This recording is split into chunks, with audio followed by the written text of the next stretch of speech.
This episode of Spectre Sound Studios is brought to you by SubMission Audio.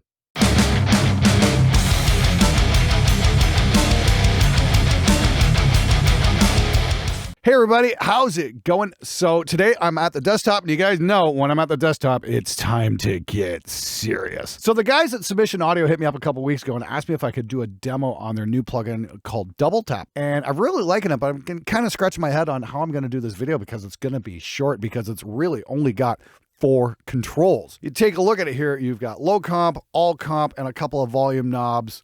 Oh, I'm sorry, 6 controls. You've got a saturation slider and an EDM button. That is it. And that's all there is to it. And it's like the whole idea here is to get you awesome crushing bass on your bass guitar.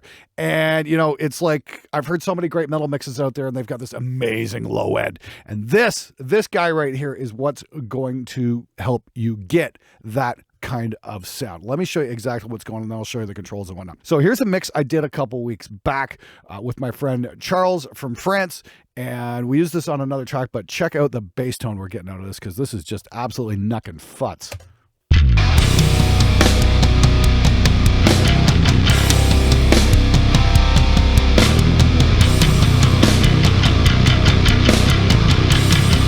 We take it out.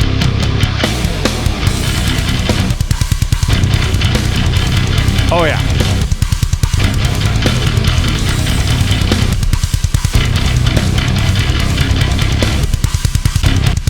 That's the kind of bass tone I've been dreaming of, Joe. Just like kind of blah, super low tuned, super deep kind of stuff. And it's so easy to get. Now I'm using my normal signal path, which would be Mammoth from Aurora DSP for the amp. But you know, it gives a nice bottom end, but it doesn't give that crushing bottom end like Double Tap's giving me. And that's what I'm really looking for in a lot of ways. But it's really easy to dial in a tone. So if we just like say, can we do a full reset here? I'll just dial this in for you and I'll show you exactly what's going on. Real simple to do. It's a multi-band compressor, so you've got the low comp, which takes care of, you know, the extreme bottom end, and then you got the all comp, which is kind of like everything above that and does things a little bit more gently.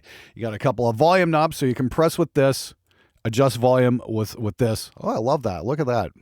The graphic changes as you increase the volume so you can see what's going on. Same with the compression so you can see it scoring out the waves. Then you got a couple of meters here to keep track of what's going on. And then you've got a saturation slider. This is pretty subtle. And then look at this. We even get tooltips. Did that do it again? Yeah. Glue. Subtle bus control, light gluing effect based on Flatline's wave shaper. Oh, I did a demo on Flatline there a couple months ago. Killer program as well. And Grunt, our favorite bass saturation algorithm. I got to admit, this is mine too.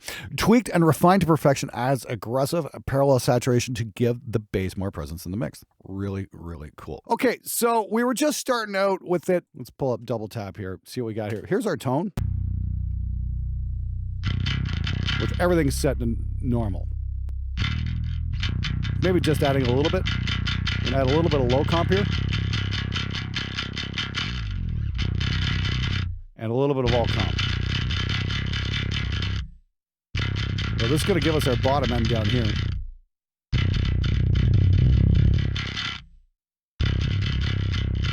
And this is going to be the overall volume. So we dial that in on the mix.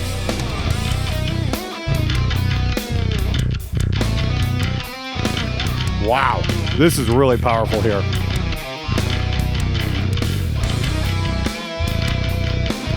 That's just, wow, that is too much power for one man. Holy smokes, that is just crazy amount of bottom end you can get on that.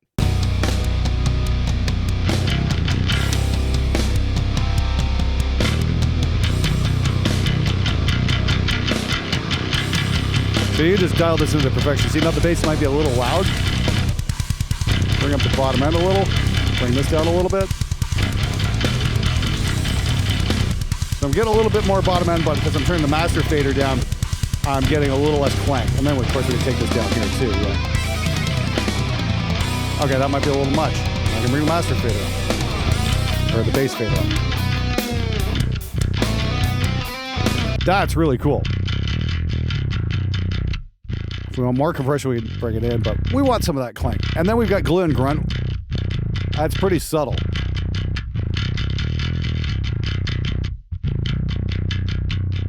I like it with the grunt. Again, it's a really subtle effect. I've got a lot of distortion on the bass already, so it's not going to be adding that much more to it, but just enough. That's got a really nice clank to it now. And if I want to have a bit more bottom, that is just crazy.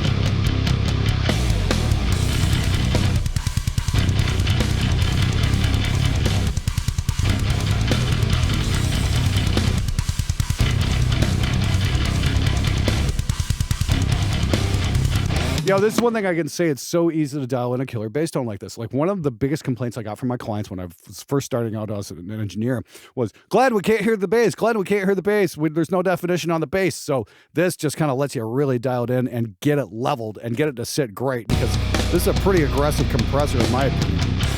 And it's giving us a nice, even volume here. Well done.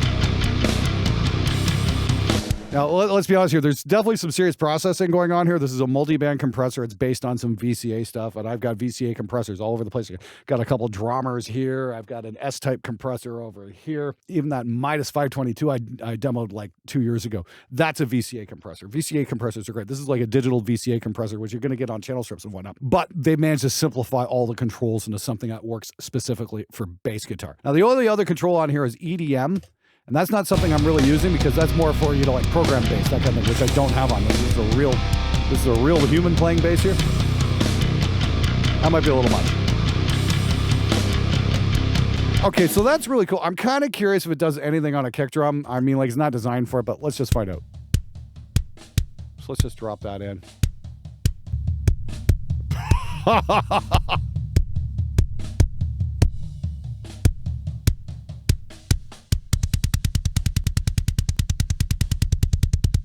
Throw some glue on there.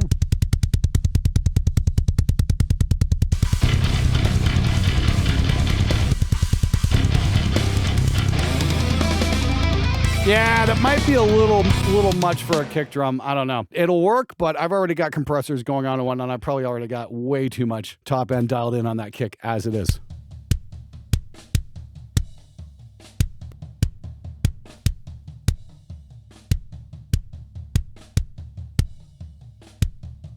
Yeah, that's actually going out to a real VCA compressor there. Almost no EQ there. Okay, so that's definitely not going to be my first choice for a kick drum, but for bass guitar, wow, that really does the trick. Just so easy to dial in the compression. Like I said, just two knobs to set your compression and two knobs to balance out the bass and the treble. That's great. That just sits in there so nicely. Wow. SubMission audio. I think you guys kind of knocked it out of the park with this one. Now that really worked great for the down-tuned 7-string kind of low-end, bottom end. Let's try something a little bit more Rush-like. This is a song I've used on the show several times, especially when it comes for bass type stuff demos, because it's really cool and it works. Here's what I've got dialed in right now for this kind of Rush type song. And it's a little bit more grindy. We can get a bit more bottom end here.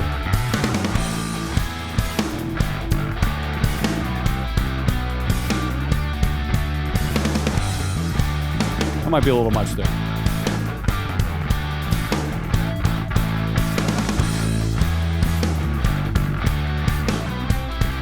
Right about there. That looks pretty good right there.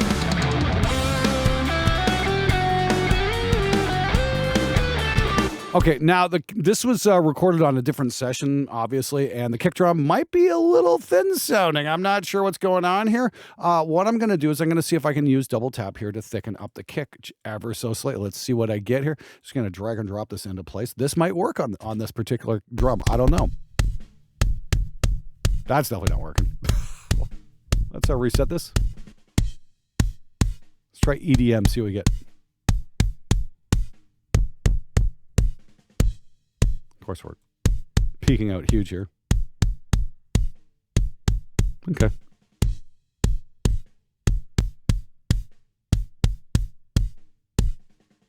One more time.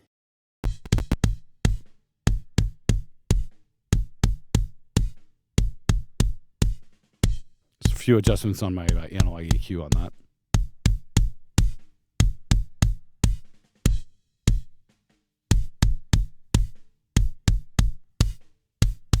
Yeah, that adds just a little bit of thump there. Bring that kick up a little bit. One more time.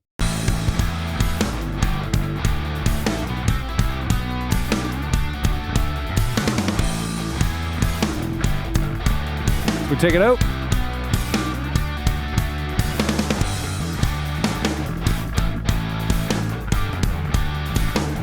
That's kind of cool. Adds just a little bit. Throw a bit of the glue on there.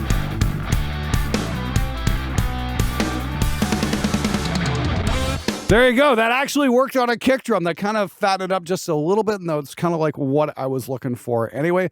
So not bad. You know, this is a great thing about plugins. You can use them as not intended. Sometimes you can be really happy with the results. So in this case, it definitely works on bass guitar. It might work on kick drum, depending on the kick drum, how it was mic'd, that kind of thing. It's not going to work every single time. But in this case, I think it really did. It kind of, you know, fattened up a little bit because we're not going for like the speed metal click kick on this one. That's for sure. We want a little bit more of a classic rock kick going on.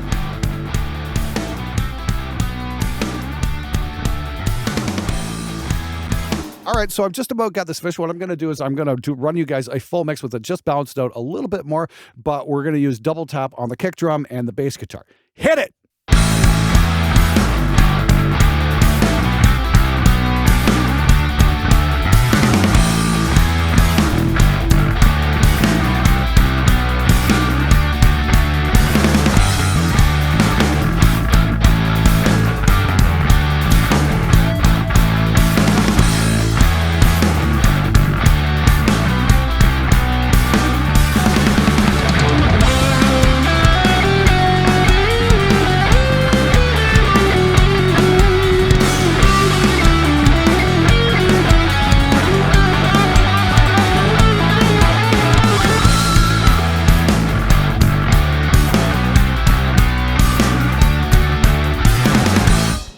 So that's double tap from SubMission Audio. It is 6 controls, and that's it. It's dead simple to use, and it's a great way to get your bass sitting in your mix correctly. Now, if you're just starting out, or you were like me and you struggled for years and years and years to get your bottom end under control, this might be just the ticket. However, I'm not asking you to take my word for it. I want you to go check it out for yourself because they got a 7-day free trial. You can get it, try it out for yourself, see how it works on your mixes. Might be just the thing you're looking for. It's also on sale for $51.75 US. I'll have links for everything in the description below. So if you need to get your bottom end under control, seriously, take a look at this thing. It might be just the thing you need. Thanks for watching. I'll see you next time.